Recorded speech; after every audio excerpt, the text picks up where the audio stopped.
Well, glory be and mercy me, we've done it yet again. Here we are on our daily walk through the graveyard. We've got to start talking about Justin Trudeau's complete performative politics. Recently, Canada Files did an expose, released a series of memos that come out of the Prime Minister's office, Justin Trudeau's office, where he all but capitulates that we are going to sacrifice everything, tying ourselves as close as we can to the United States government, even going so far as to open up mini NATO organizations within Canada, doing everything we can to attach our wagon to the collapsing star that is the United States. More and more, Mr. Trudeau is really showing us that he doesn't actually care about resolving the issues that are plaguing everyday Canadians. The housing crisis. The Liberals have already said they're not going to do anything about it. The homelessness crisis. The Liberals are literally voting down legislation to resolve these issues. Climate change.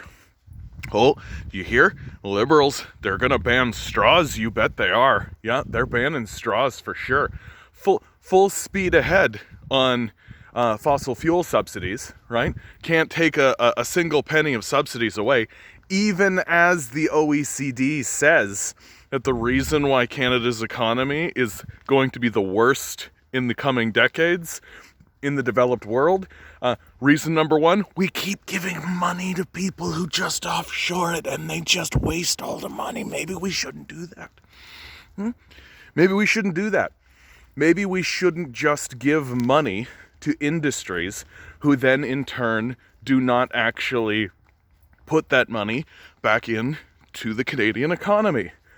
But this is the reason why Trudeau is playing all of this performative politics, walking around saying moronic slogans like "she session," these sorts of absurdist sloganeering, and focusing on identity politics instead of class politics, because he exclusively cares about solidifying the future for himself and his own family.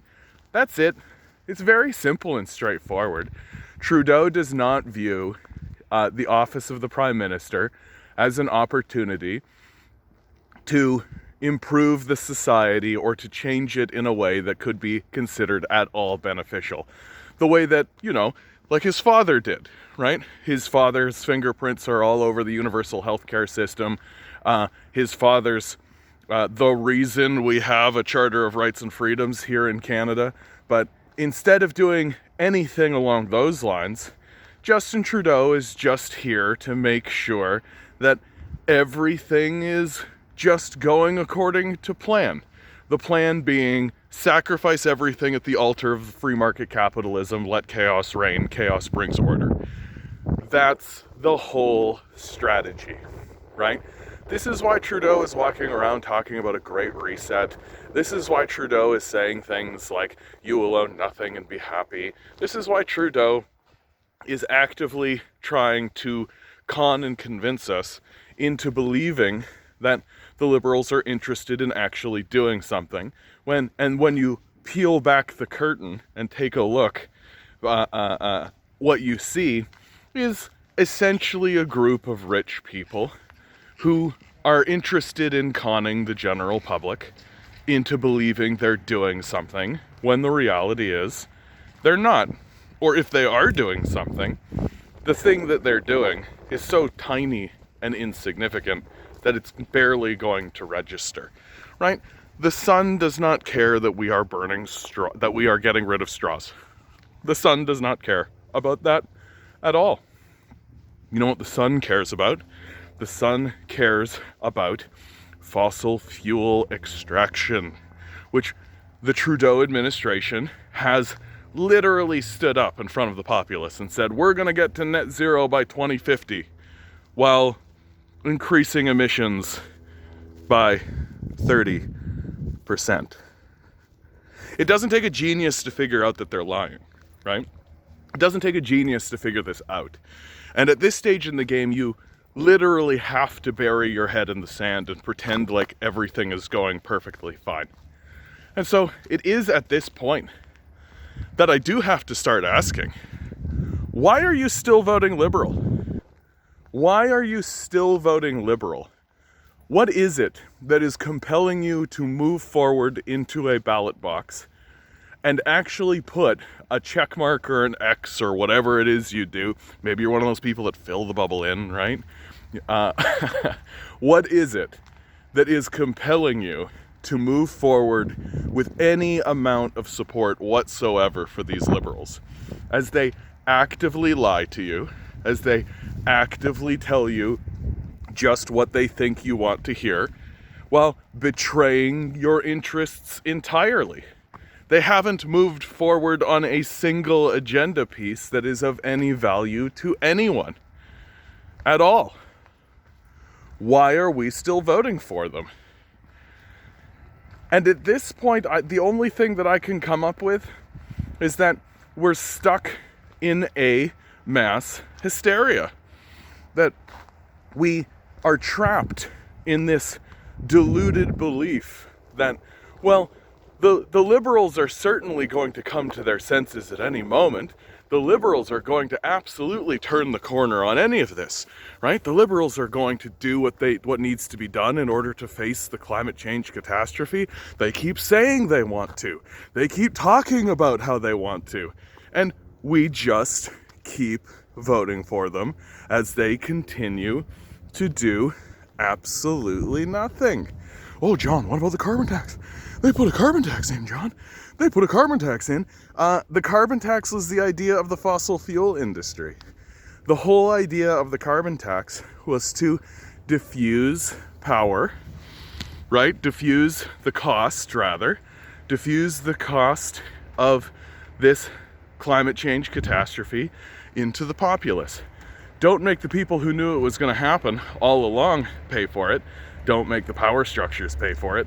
Don't make the people who are actually responsible for this catastrophe in the first place pay for it. Nope, we're gonna make you pay for it. That's what we're gonna do. It is in this way that the Liberals cover for the capitalist death cult, right? With performative action, with all of this kind of total nonsense. And so what can be done? Well, at this stage in the game, the only option we have been given is to surround the halls of power. I don't trust the NDP to resolve this. I think they're just as performative. Not that we're going to, as Canadians, vote NDP. Seems like we're scared by turbans. So, because we're such a gullible, weak, cowardly people, it's highly unlikely that we're going to actually bite the bullet and vote for scary turban man.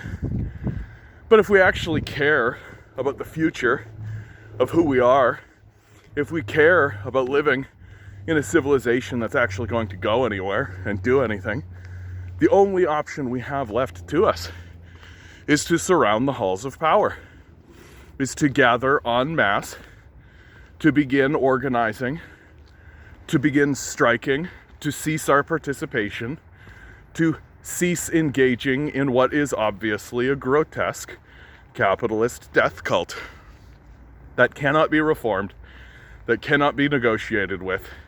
You cannot change this incrementally. Just like if you have an arm that is full of infection and is rotted to the marrow, well, you have to cut it off. That's the reality. And we should be focusing on surrounding the halls of power, redrawing a new constitution, and simply saying to these psychopathic capitalist death cultists, we are no longer participating in your stupid game. You have no power. Goodbye. Well, that's the end of this video, guys. As always, like, share, subscribe. If you want to make sure that I don't experience any homelessness, it'd be nice if you threw $1 my way, sent something to my Patreon down below. We need to be supporting leftist voices. We have to be supporting people who are actually standing up and pointing out that the power structures have abandoned us and have no intention of doing anything to actually ameliorate the suffering that we're experiencing. As the power structure literally tells you to your face that they're not going to do anything about it. Always remember, guys, you are a quantum being living in quantum energy. That means that you are just as valid as anybody else, including the billionaires. And boy, are they spending a lot of money to make sure you don't realize that. Rebel, revolt, repent. Good luck. We're gonna need it.